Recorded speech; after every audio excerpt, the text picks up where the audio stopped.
What if I told you that one artist didn't just break streaming records, she broke the entire music industry playbook?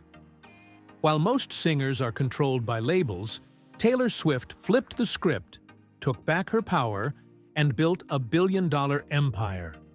This is the story of how she outplayed everyone. 1. The early days, signing away her masters. Taylor Swift's music journey began with a dream. As a young teenager growing up in Pennsylvania, she was already writing songs, performing at local events, and convincing her parents to support her career. At just 15 years old, Taylor signed a record deal with Big Machine Records, a small Nashville label run by Scott Borchetta. For a teenager with big dreams, it seemed like the golden ticket. The contract promised her the chance to record music and share it with the world. But like most young artists, she signed without truly understanding the long-term consequences. Hidden in the fine print was a clause that would define much of her career. She didn't own her master recordings. Owning your masters means owning the rights to the original recordings of your songs. Whoever holds the masters gets to decide how the music is licensed, streamed, and sold. For artists, it's like signing away the deed to their life's work. Taylor went on to release 6 studio albums under Big Machine: Taylor Swift, Fearless, Speak Now, Red, 1989, and Reputation. These albums didn't just make her famous, they turned her into a global superstar with stadium tours, Grammy wins, and countless hit singles. But the ownership of those works, songs like Love Story, Blank Space, and Shake It Off, rested in someone else's hands. For years, it didn't seem like a problem. After all, she was winning awards, breaking records, and topping charts. But the issue of ownership would come back in a way that shook the music world. 2. The Scooter Braun controversy. Losing control of her work. In June 2019, the industry exploded with a shocking headline. Scooter Braun, a powerful music executive and manager of Justin Bieber, Ariana Grande, and Demi Lovato, had acquired Big Machine Records for around $300 million. This meant Braun now owned the rights to Taylor's first 6 albums, the music that built her career. For Taylor, this wasn't just a business deal. It was personal. She publicly accused Braun of incessant, manipulative bullying and said the sale represented her worst-case scenario. In a now famous Tumblr post, she explained how she begged for the chance to buy her masters back, only to be denied. Instead, they were sold to someone she felt had actively tried to undermine her. Her words set off a firestorm. Fans rallied behind her, celebrities took sides, and suddenly, the business of music ownership became a mainstream conversation. Normally, these disputes happen quietly behind closed doors, but Taylor brought it into the spotlight.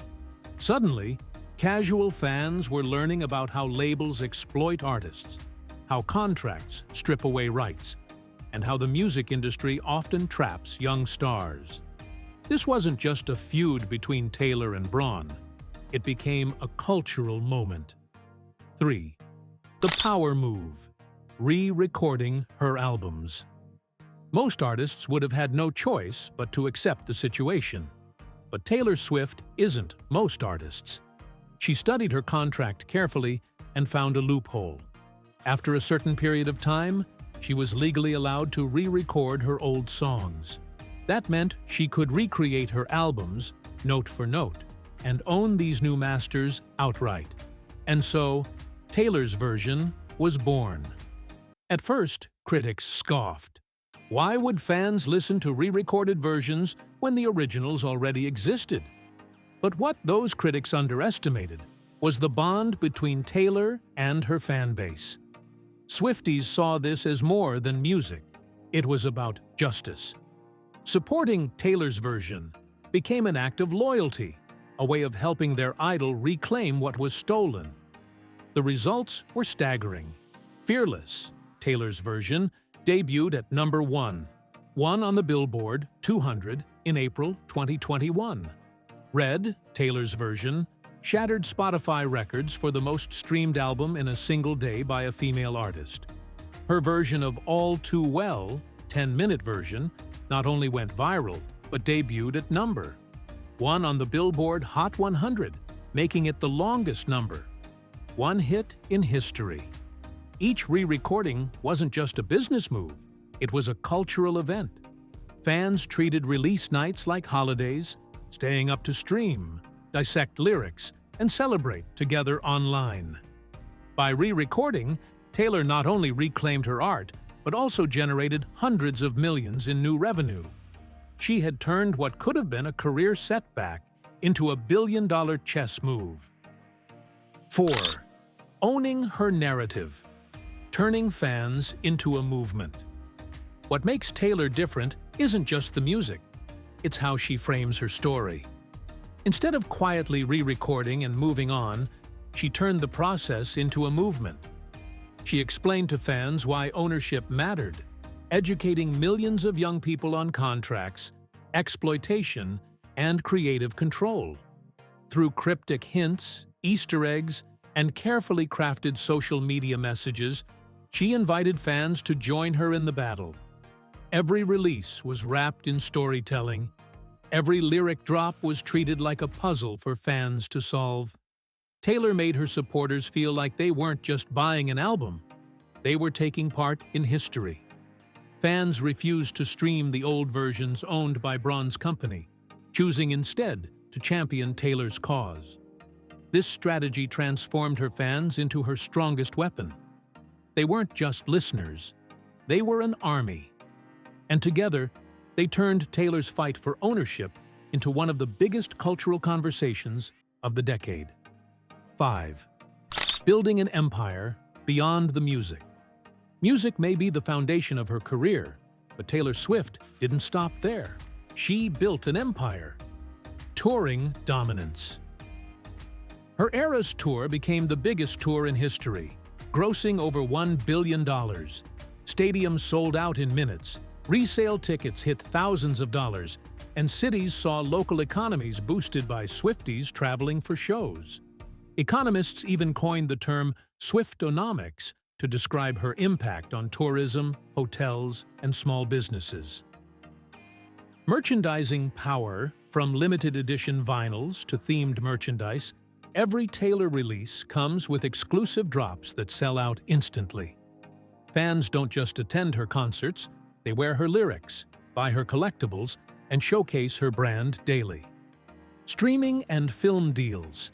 She has partnered with Netflix, Miss Americana, Disney+, Folklore, the Long Pond Studio Sessions, and most recently, AMC Theaters for the Eras Tour concert film, which grossed over $260 million worldwide. These weren't side projects. They were multi-million-dollar deals that expanded her reach into film and streaming. Real estate investments. Taylor has quietly built an $80 million real estate portfolio, with homes in Nashville, New York, Rhode Island, and Beverly Hills. Each property reflects not just luxury, but long-term investment strategy. Every business decision shows the same pattern. Taylor doesn't just create art. She monetizes it strategically, while keeping creative control intact. 6. The billion-dollar milestone. In October 2023, Forbes officially declared Taylor Swift a billionaire. What makes her achievement unique is how she earned it.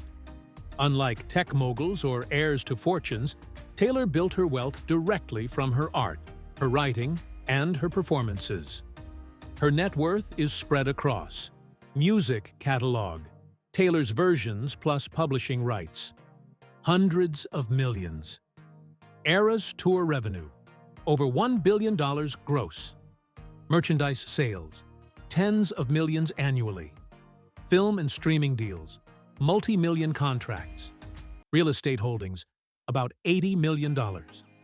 She joined a rare list of entertainers like Jay-Z and Rihanna, who built billion-dollar empires through creativity and business acumen.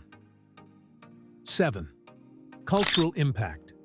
Redefining the music business. Taylor Swift's story is bigger than her. She fundamentally changed the conversation about artist rights. Before her, many fans didn't know or care who owned an artist's masters. Now, it's a mainstream discussion. Young artists entering the industry are more cautious about contracts. Labels are facing pressure to offer fairer deals. Harvard Business School and NYU's Clive Davis, Institute of Recorded Music, have even used her strategies as case studies in branding, fan engagement, and ownership. She proved that authenticity sells, that storytelling creates loyalty, and that artists don't have to bow to corporate power forever. 8. The final lesson: how she outplayed the industry.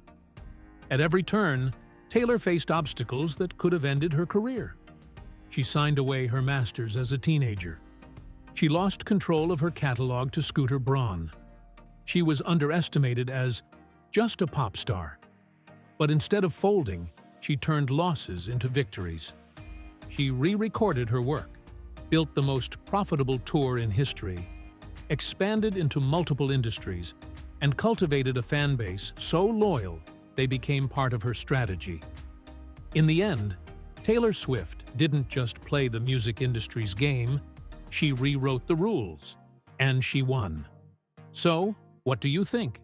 Did Taylor Swift completely change the music industry forever? Let us know in the comments. And don't forget to like this video, subscribe to the channel, and hit the bell icon for more powerful stories from the world of music and business.